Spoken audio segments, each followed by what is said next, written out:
Hello दोस्तों, मैं Iqbal sir आपका आरत क्लासेस में स्वागत करता हूँ। जैसा कि हम लोग क्या पढ़ रहे थे भैया, क्या पढ़ रहे थे? परिमेय संख्या चैप्टर का क्या नाम है? परिमेय संख्या चैप्टर का क्या नाम है भैया? परिमेय संख्या, है ना। तो उसमें हम काफी चीजों को पढ़ चुके थे, है ना। तो आज हम पढ़ने वाले हैं आपका परिमेय संख्या क्या होती है और अप्रमेय संख्या क्या होती है ना। बेसिक चीजों का हम गहन अध्ययन कर चुके हैं, ठीक है। उससे हम आगे आज बढ़ने वाले हैं, स्टेप टू स्टेप हम लोग आगे बढ़ रहे हैं, ठीक है बेटा।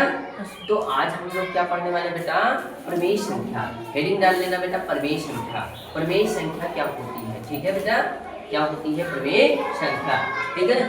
अगर हम बात करते हैं इसको इंग्लिश की बात, अगर इंग्लिश में बात करते हैं तो इसको क्या बोलते हैं बेटा? Rational number. क्या बोलते हैं बेटा? रेशनल नंबर, ठीक है। हेडिंग डाल लेना परिमेय संख्या।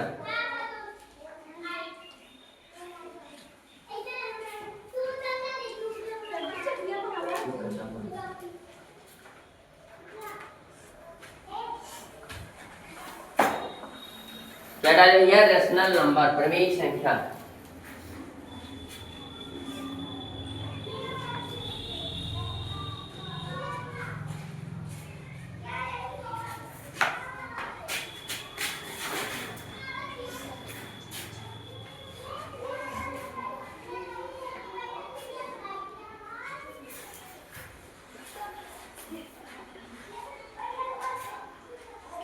क्या हो भैया? परिमेय संख्या, अर्थात इंग्लिश में क्या बोलते हैं बेटा इसको? रेशनल नंबर, ठीक बेटा। आया समझ में? लिखना रेशनल नंबर किसे कहते हैं, ठीक है बेटा। लिखना वे संख्याएं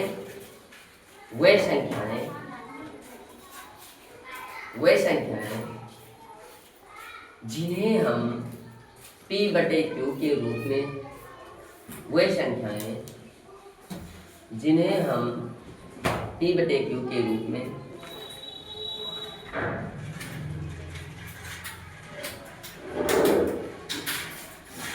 व्यक्त कर सकते हैं, वह संख्याएं जिन्हें हम P/Q के रूप में व्यक्त कर सकते हैं परिमेय संख्याएं कहलाती हैं।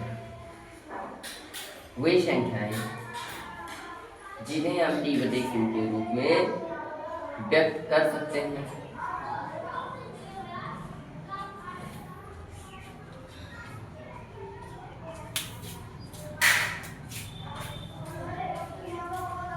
वे संख्याएं जिन्हें P/Q के रूप में व्यक्त कर सकते हैं क्या कहलाती है भैया? परिमेय संख्याएं कहलाती है।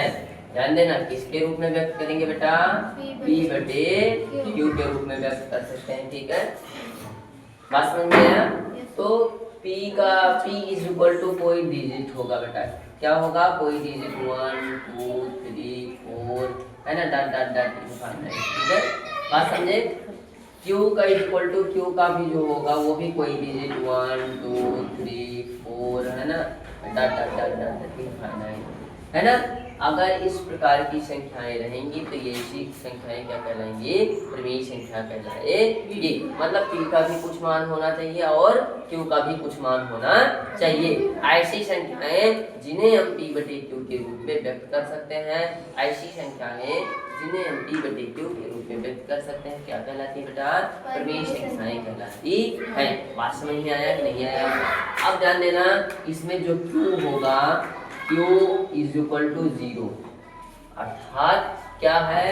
Q इज इक्वल टू 0 नहीं होगा, Q not is equal to 0 होगा। बात समझे कि नहीं समझे? Q not is equal to 0 मतलब जो Q होगा उसका मान जो है 0 नहीं आना चाहिए। यदि अगर Q का मान 0 आता है बेटा तो ये परिमेय संख्या नहीं होगी। There is not rational number, है ना। There is not rational number, rational number नहीं होगा। कब नहीं होगा रेशनल नंबर? जब Q का मान क्या आएगा बेटा? 0 आएगा। जब Q का मान 0 आएगा तो रेशनल नंबर नहीं होगा।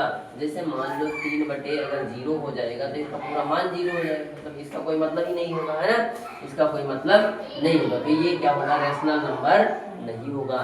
तो वही बोला है क्यू जो है, क्यू का मान जो है वो जीरो नहीं होना चाहिए, क्यू का मान जो है वो जीरो नहीं होना चाहिए। यदि क्यू का मान जीरो नहीं है तो वह रेशनल नंबर होगा, और अगर क्यू का मान जीरो आ जा रहा है तो वह रेशनल नंबर नहीं होगा। बात समझ में आया कि नहीं आया? क्लियर बेटा? पढ़ो ना बेटा मेरे साथ में। ऐसी संख्या जिन्हें हम पी बटे क्यू के रूप में व्यक्त कर सकते हैं परमेय संख्या कहलाती है, परमेय संख्या कहलाती है, रेशनल नंबर कहलाती है। बात समझ में आया कि नहीं आया? आगे हेडिंग डाल लेंगे अपरमेय संख्या। क्या हेडिंग डालेंगे? अपरमेय संख्या।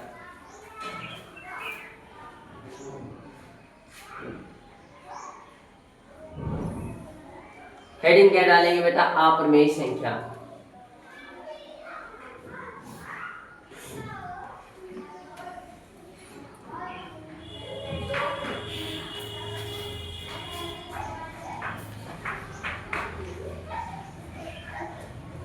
अपरमेय संख्या लिखना ऐसी संख्या, लिखना ऐसी संख्या जिन्हें हम पी बटे क्यू के रूप में,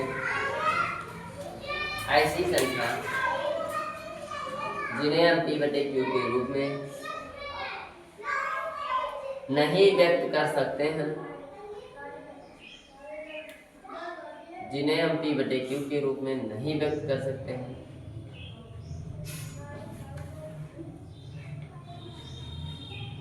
अपरमेय संख्या कहलाती है।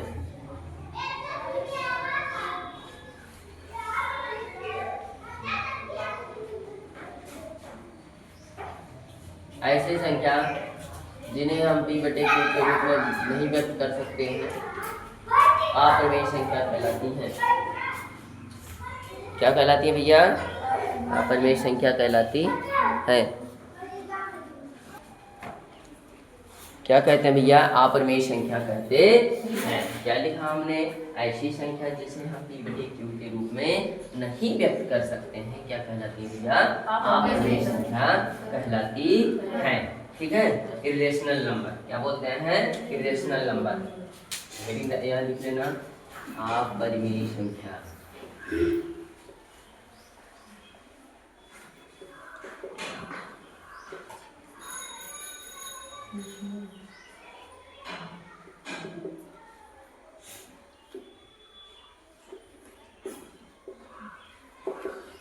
क्या भैया? इरेशनल नंबर है ना, ध्यान देना। रेशनल नंबर, इरेशनल नंबर क्या होती है? ऐसी संख्या जिन्हें हम पी बटे क्यू के रूप में व्यक्त कर सकते हैं, परमेय संख्याएं कहलाती हैं। लेकिन ऐसी संख्या जिन्हें हम पी बटे क्यू के रूप में नहीं व्यक्त कर सकते हैं, क्या कहलाती है बेटा? अपरमेय संख्या कहलाती है। बात समझ में आया बेटा? है क्या कहलाती है बेटा? अपरमेय संख्या कहलाती है। जहां ध्यान देना, जहां Q not is equal to zero, चाहे परमेय होगा या अपरमेय होगा, चाहे परमेय संख्या होगी या अपरमेय संख्या होगी, उसके वहां पर क्यू का मान जो होगा वो जीरो के बराबर नहीं होना चाहिए। क्या नहीं होना चाहिए भैया? जीरो के बराबर नहीं होना चाहिए। अगर क्यू का मान जीरो है तो वह ना परमेय होगी ना ही अपरमेय होगी। वह कैसी संख्या होगी? शून्य संख्या। क्या कैसी संख्या हो जाएगी? क्योंकि शून्य से भाग करेंगे तो शून्य ही आ जाएगा बेटा, है कोई मतलब निकलेगा नहीं। ठीक है? तो आप ध्यान रखना बेटा, परमेय और अपरमेय संख्या को अगर हमें व्यक्त करना है तो ऐसी संख्या जिन्हें पी बटे क्यू के रूप में व्यक्त कर सकते हैं वो क्या कहलाती है बेटा? परमेय संख्या कहलाती है। लेकिन ऐसी संख्या जिन्हें पी बटे क्यू के रूप में नहीं व्यक्त करते हैं क्या कहलाती है भैया? अपरमेय संख्या कहलाती है। बात समझ में आए ना? अब देखो अपरमेय संख्या क्या होती है? जैसे बेटा रूट 3, रूट 5 है, यहाँ पे रूट 2 भी लिखो, ठीक है? रूट 7।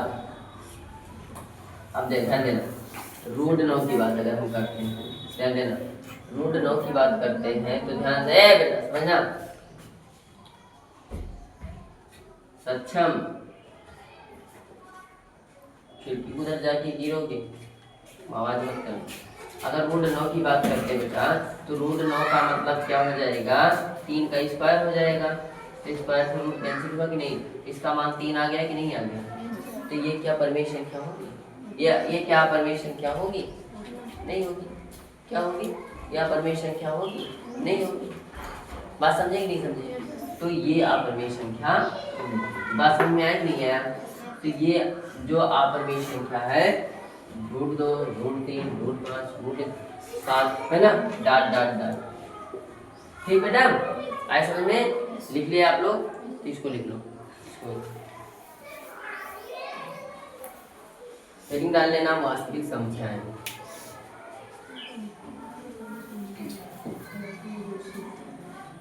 वास्तविक संख्याएं यहाँ पे हेडिंग डाल लेंगे हम वास्तविक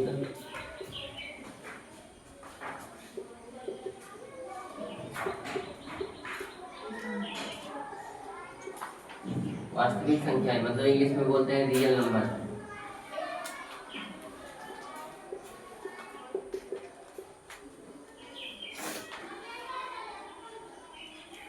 वास्तविक संख्याएं बेटा क्या है?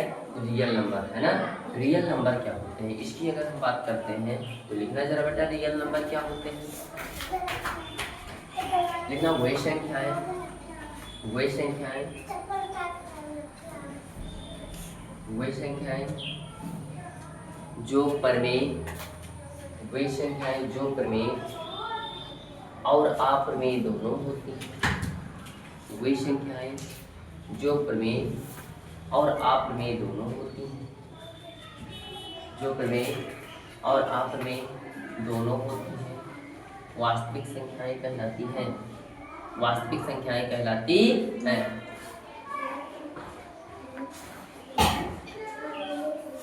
तथा इनके समुच्चय को कैपिटल R से प्रदर्शित करते हैं। तथा इनके समुच्चय को कैपिटल R से प्रदर्शित करते हैं। तथा इनके समुच्चय को कैपिटल R से प्रदर्शित करते हैं। ओके बेटा, तथा इनके समुच्चय को किससे प्रदर्शित करते हैं? कैपिटल R से प्रदर्शित करते हैं। जैसे लिखना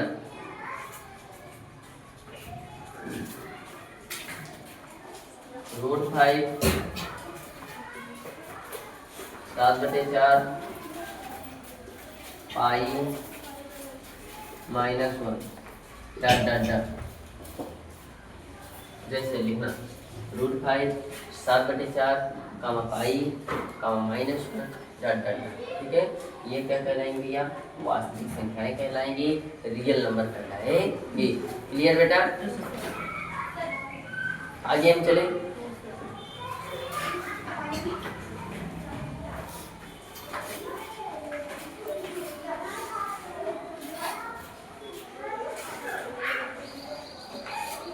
देखना बेटा, हमने इस थ्योरी को कंप्लीट कर दिया। क्या कर दिया भैया? हमने इस थ्योरी को कंप्लीट कर दिया। ठीक है, आगे हम क्या पढ़ने जा रहे हैं? एग्जाम्पल। इसके हम एग्जाम्पल लगाएंगे, है ना। एग्जाम्पल लगाने के बाद हम प्रश्नावली पे आएंगे। किस पे आएंगे भैया? प्रश्नावली। पहले हम एग्जाम्पल लगाएंगे। क्या लगाएंगे बेटा? एग्जाम्पल। क्या लगाएंगे? एग्जाम्पल। इसको बोलते हैं उदाहरण। ठीक है, उदाहरण की अगर हम बात करते हैं तो इसको मिटा दे बेटा, मिटा दे, कोई मतलब है नहीं है। अब ये तो समझ में आ गया ना। प्रमेय संख्या क्या किसे कहते हैं ना, जिसे P/Q के रूप में व्यक्त कर सकते हैं, प्रमेय संख्याएं कहलाती हैं। जिसे हम P/Q के रूप में नहीं व्यक्त कर सकते हैं, अप्रमेय संख्या कहलाती हैं। वास्तविक संख्याएं क्या होती हैं? जो प्रमेय और अप्रमेय दोनों होती हैं। जो प्रमेय और अप्रमेय दोनों होती हैं क्या कहलाती है बेटा? वास्तविक संख्याएं कहलाती है। बात समझ में आया कि नहीं आया? आप ध्यान देना, एक बात करते हैं पाई का मान। पाई का मान ध्यान देना, पाई का मान जो होता है वो क्या होता है? वो क्या होता है? 22/7। क्या होता है? पाई का मान जो होता है वो 22/7 होता है। या 3.14 समथिंग कर सकते हो। ठीक है, 3.14 कर सकते हो, या इसको कर सकते हो या इसको कर सकते हो। ठीक है बेटा, बात समझ में आया कि नहीं आया? पाई का मान जो होता है 22/7 होता है या 3.14 होता है। क्लियर बेटा? जैसे यहाँ पे दिया गया है, ये दे दिया गया है ना, तो ये पाई, ये कैसी संख्या है? प्रमेय संख्या है क्या अप्रमेय संख्या है? बोलो क्या है भैया? तो आप लोग इसको एकदम कर लेना। ठीक है, इसके बाद हम जो है प्रश्नावली पे आते हैं। इसको सॉरी एग्जाम्पल पे आते हैं। एग्जाम्पल पे आते हैं। एग्जाम्पल में जरा देखो, मिटा दे बेटा।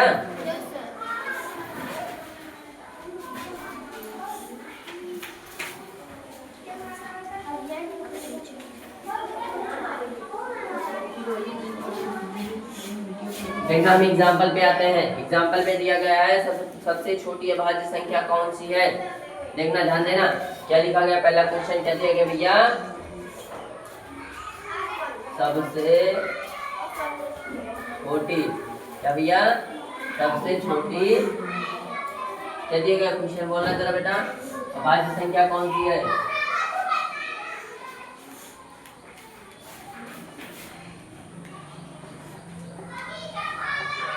कौन सी है आयुष, वो बोलना, ऑप्शन बोलना। जीरो, ऑप्शन में क्या है, एक जीरो, पहला है जीरो, दूसरा एक, दूसरा एक, तीसरा दो, तीसरा दो, चौथा तीन, चौथा तीन, तीन है। Yes sir.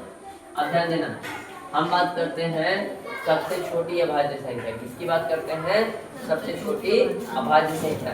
अच्छा, अभाज्य संख्याएं किसे कहते हैं, हमने आपको पढ़ाया था अभाज्य संख्या किसे कहते हैं। क्या किसी बच्चे को कंप्लीट है अभाज्य संख्या किसे कहते हैं, कितने लोगों को पता है, पता है। चलो बेटा आयुष बताना जरा। जो संख्या एक तरह से कट जाती है उसे अभाज्य संख्या कहते हैं। हाँ, उसे क्या कहते हैं बेटा, अभाज्य अभाज्य संख्या कहते हैं। ठीक है बेटा, सिट डाउन। श्रेया बताना, अभाज्य संख्या किसे कहते हैं। सर जैसे एक, एक, 3, 5, 7। हाँ, वेरी गुड। देखना क्या बेटा कह रहे हैं हम, ऐसी संख्या जो एक से कटे और अपने आप से स्वयं से कटे। किससे भैया, स्वयं से कटे, ये अभाज्य संख्या कहलाती है। समझ में है नहीं है। फिर इसके बाद क्या आता है, भाज्य संख्या आता है। भाज्य संख्या मैंने बताया था ना, भाज्य संख्या जो एक और स्वयं के अलावा, एक और स्वयं के अलावा किसी अन्य संख्या से भी कटे, क्या कहलाती है भैया, भाज्य कहलाती है। क्या कहलाती है भैया, भाज्य कहलाती है। ये क्या हो जाएगा भैया, अभाज्य। क्या हो जाएगा, अभाज्य। बात समझ में आएगी नहीं है, क्लियर बेटा। तो हमें क्या पूछा गया है, सबसे छोटी अभाज्य पूछा गया। क्या पूछा गया भैया, अभाज्य। अगर हम शून्य की बात करते हैं, ऐसे दिया जाएगा ऑप्शन में, है ना।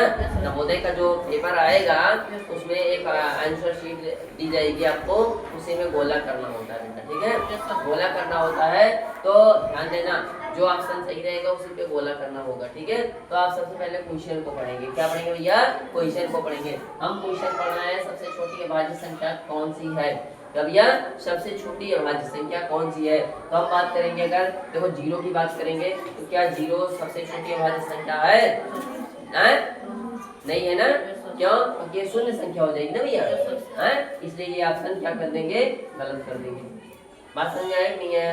देखो अभाज्य संख्या कहते किसे हैं, जो एक से कटे और स्वयं से कटे, एक से कटे और स्वयं से कटे। तो ये एक जो है एक से कट रहा है और क्या स्वयं से कट रहा है, मतलब स्वयं ही एक है। Yes sir. तो गलत हो जाएगा ना, ये कोई अभाज्य संख्या, मतलब सबसे छोटी अभाज्य संख्या नहीं। बात समझ आया, एक ना तो भाज्य और ना ही अभाज्य, ठीक है। बात समझे कि नहीं समझे, आए समझ में बेटा, एक ना ही भाज्य और ना ही अभाज्य, ठीक बेटा, क्लियर। अब ध्यान देना, आपको आता है दो, क्या आता है बेटा, दो आता है और तीन आता है। देखो दो ऑप्शन हमारे गलत हो गए, ठीक है, दो ऑप्शन हमारे गलत हो गए। अब बचे हैं कितने ऑप्शन, दो ऑप्शन बचे हैं। कितने ऑप्शन बचे हैं, दो ऑप्शन। अब दो ऑप्शन में हम डिसाइड करेंगे कि ये सही रहेगा कि ये सही रहेगा, ठीक बेटा।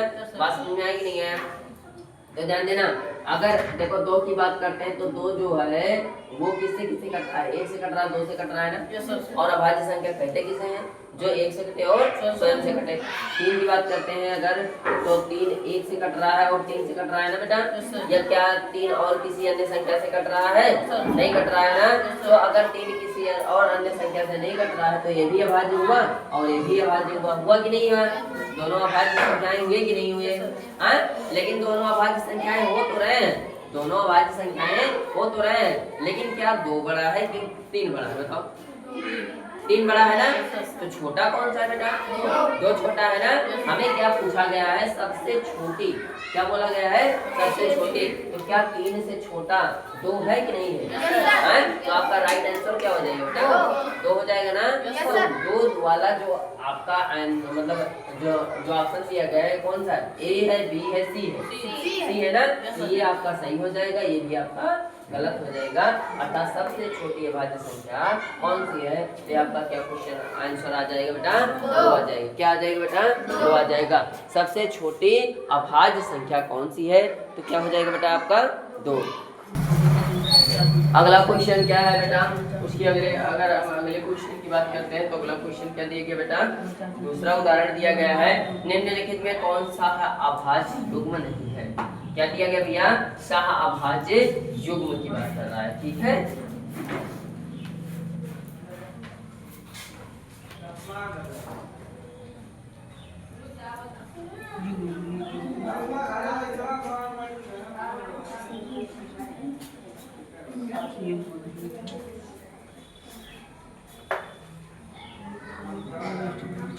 दूसरा क्वेश्चन क्या दिया गया है? आज बोलना, क्वेश्चन बोलना जरा बेटा। निम्नलिखित में से कौन सा सह अभाज्य संख्या नहीं है? कौन संख्या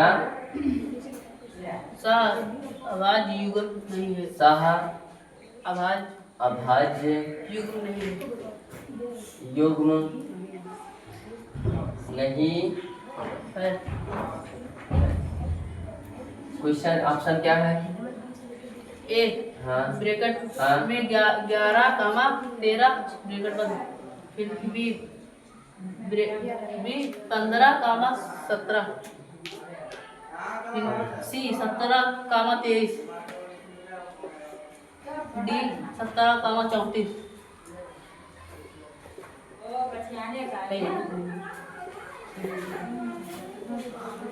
क्या पूछ रहा है बेटा? सह अभाज्य युग्म है ना। अब ध्यान देना बेटा, हमने आपको पढ़ाया था सह अभाज्य, है ना, पढ़ाया था ना। सह अभाज्य किसे कहते हैं भैया? हमने आपको पढ़ाया था ना। तो आप जो है हमने आपको पढ़ाया था सह अभाज्य किसे कहते हैं, ये हमने क्लियर कराया था। हाँ बेटा, तो आपका ऑप्शन दिया गया, जरा कितने लोगों को याद है सह अभाज्य संख्या किसे कहते हैं? बताओ। सह अभाज्य हमने पढ़ाया था, कितने लोगों को तैयार है? बताओ, खड़े होके बताओ बेटा।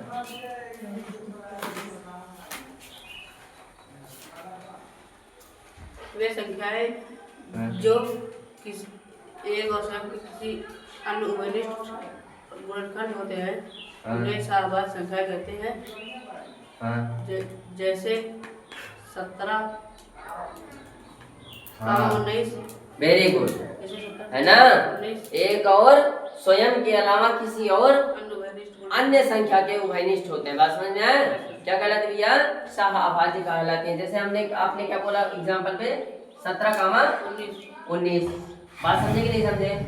है ना, ये क्या कहलाते हैं? सह अभाज्य। अगर हम इसको ऐड करेंगे तो ध्यान देना,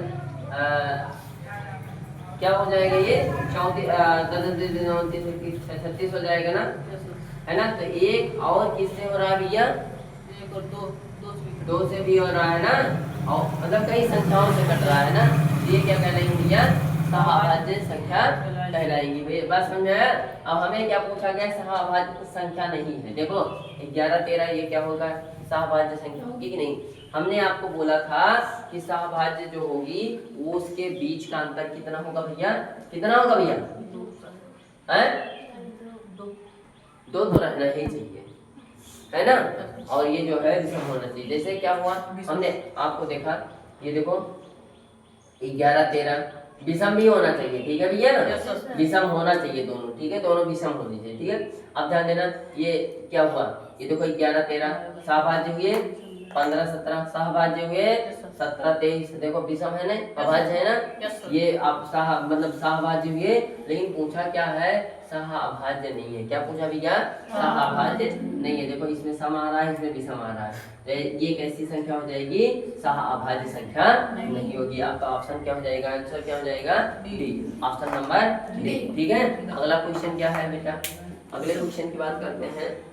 यदि संख्या 100 फिर डैश, क्या बोला गया बेटा? तीसरा क्वेश्चन, यदि संख्या 2 स्टार बना है ना?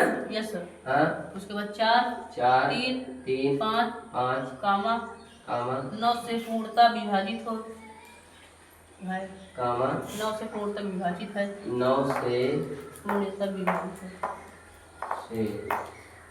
पूर्णतः विभाजित है, विभाजित तब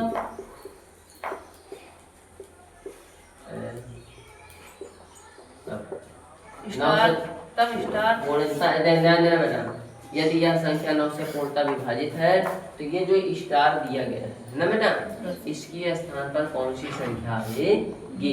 क्या बेटा, स्टार दिया गया है जो, उसके स्थान पर कौन सी संख्या आएगी? ऑप्शन क्या है बेटा, क्या क्या ऑप्शन है? A4 4, B5 B5, C3 C3, D2 D2। अब ध्यान देना, हम कोई भी संख्या, हम देखो ध्यान देना, इसके स्थान पर स्टार के स्थान पर इन संख्याओं को हम पहले रखेंगे। क्या रखेंगे भैया? इन संख्याओं को रखेंगे। जैसे क्या हो गया बेटा, 2 पहले 4 रखेंगे, फिर 4 है, फिर 3 5 है ना, स्टार के स्थान पर रख दिया ना। आप 9 से भाग करेंगे, 9 ये करने में 9 9 9 दूना 18, 18 6 24 64 हो जाएगा। 9 5 9 6 54 54 54 9 6 54 54 10 64 हो जाएगा। 10 9 9 6 9 7 63 7 बार ले दो है, 9 7 63 1 बचेगा 13 हो जाएगा। 9 ये करने में 9 4 बचेगा 45, 9 बचे 45, ये कट जा रहा है, कट जा रहा है कि नहीं? तो ये अगर कट जा रहा है तो इसका मतलब 9 से पूर्णतः विभाज्य है। लेकिन आगे हम वही चेक करेंगे, आगे हम चेक करेंगे, हो सकता है 5 से भी कट जाए, हो सकता है जो है अगर 3 रखा गया हो तब भी कट जाए, है ना। तो उसको हम चेक करेंगे बेटा। तो हम फिर से लिखेंगे 2 5 4 3 5 है ना, भागे 9, फिर 2 2 3 4 3 5 भागे 9, फिर क्या है 2, फिर अगला यहाँ लिख देते 2 2 4 3 5 भागे। अब इसको भी हम काट के देखेंगे, 9 दूना 18, 9 दूना 18, 18 20 20 25 7, 9 8 72 72 73 74 2 हो जाएगा, 23 हो जाएगा। 9 दूना 18, 18 2 20 3 23, 3 2 5 55 हो जाएगा ना।